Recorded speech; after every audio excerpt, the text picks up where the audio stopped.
It was very different from anything else we read, actually, and it was a book that, for me, it's quite small, it's a kind of cameo, but it really expresses a woman, a girl first, a child's longing, and then a woman's longing for a relationship she built up so long ago, and a set of relationships that had been fractured earlier in her life. I think it's brilliant.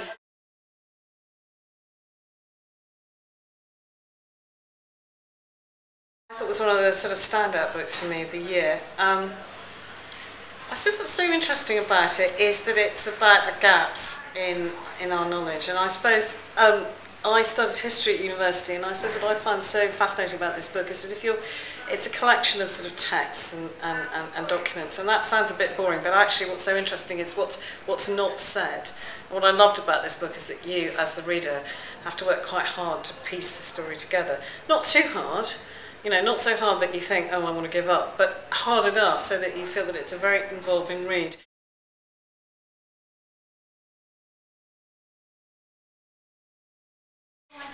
If you like the film Chinatown, you'll love this book. It's a thriller.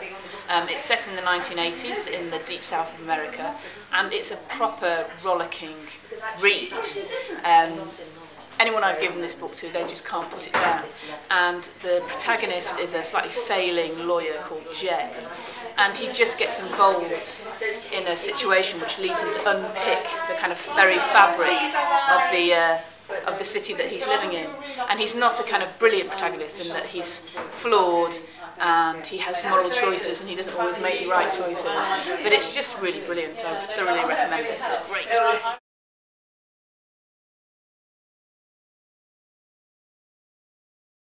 In Wolf Hall, Hilary Mantel takes a well-known story, Henry VIII falling in love with Anne Boleyn, wanting to get married. To do so, having to change the religion of the country, defy the Pope, steer us towards Protestantism, get rid of the monks in the monasteries. She does retell that story fascinatingly because she takes the figure of Thomas Cromwell, who rises to power and is instrumental in all these major changes.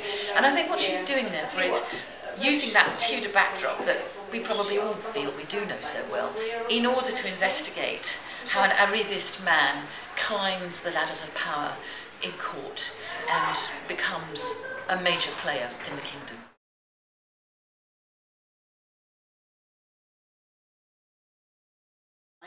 It's set in America, and the heroine, or I don't know if you want to call her a heroine, but anyway, the protagonist is a young woman, 19, a student, and she becomes a nanny or a childminder for a couple.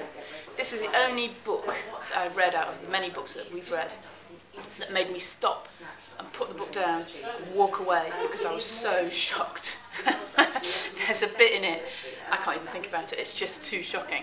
And I came back to reading it. It's a really great book. It's got